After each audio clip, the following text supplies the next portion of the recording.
রেলের বগি ব্যবহার করে যদি নেশা কারবারিরা রাজ্যে নেশাদ্রব্য আমদানি করতে পারে, তবে অস্ত্র ব্যবসায়ীরা একইভাবে অস্ত্র আমদানিও করতে পারে। বিষয়টি নিয়ে তদন্তের দাবি জানালো প্রদেশ কংগ্রেস। এদিন সাংবাদিক সম্মেলনে সংশ্লিষ্ট বিষয়টি নিয়ে উত্থাপন করেন প্রদেশ কংগ্রেস মুখপাত্র প্রবীর চক্রবর্তী।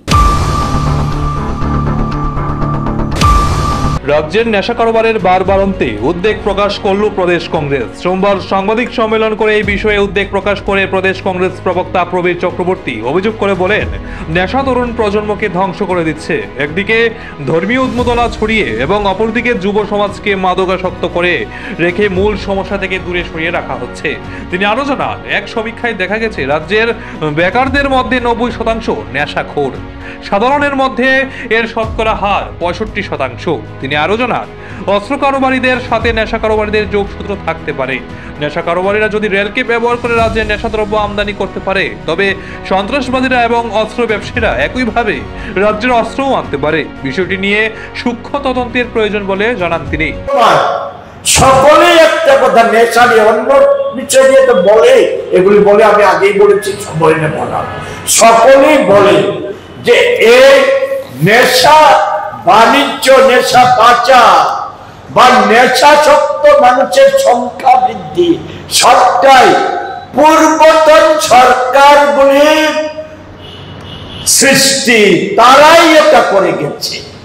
যে আমি ঠিক আছে, আমি তর্কে যেতে চাই না, আমি প্রমাণে যেতে চাই না।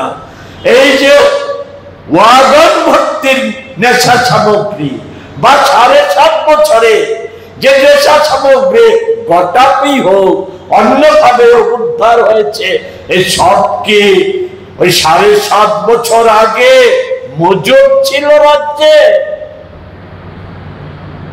ঠিক তেমনি আরেকটা ছোট বিষয় আমি দেখাই। আমরা জানি 7.5 বছর আগেও আমাদের রাজ্যে কোনো কোনো মহকুমায়, বিশেষ করে সীমান্ত এলাকায় আর দুর্গম পাহাড়ি এলাকায় ভারতবর্ষে অবৈধ গাঁজা, সে গাঁজা কিছু কিছু চাষ হতো। এর দায়টাও বর্তমান সরকার পূর্বতন সরকারের ঘাড়ে চাপায়। যদিও প্রকৃত ঘটনা হচ্ছে সেই সময় লুকিয়ে চুপিয়ে চাষ হতো, ঠিক একটা অংশের মধ্যে, সারা রাজ্যে ছড়িয়ে যায়নি। তো এখনকার মতো আমার কথা নয়, কংগ্রেসের অভিযোগ নয়। 21শে অক্টোবর, গত 21শে অক্টোবরে প্রভাতী, ত্রিপুরার অন্যতম প্রভাতী পত্রিকা প্রতিবাদী কলম, এতে একটা ছবি বেরিয়েছে। ক্যাপশনটা হচ্ছে প্রকাশ্যে গাঁজা খেত। ছবিটা দেখুন আপনারা, একটা গাঁজা ক্ষেতের ছবি দেখা যাচ্ছে। স্থানটা কোথায়? আরেকটা আমি যেটা জিরানিয়াকে বলেছি যে আমাদের রাজ্যের গণতন্ত্রের বদ্ধভূমি, অন্যতম বদ্ধভূমি, আরেকটা গণতন্ত্রের অন্যতম বদ্ধভূমি হচ্ছে মোহনপুর বিধানসভা কেন্দ্র। প্রভাবশালীর অঙ্গুলি নির্দেশের বাইরে মানুষের জল খাওয়ারও ঠিক মতো অধিকার নেই।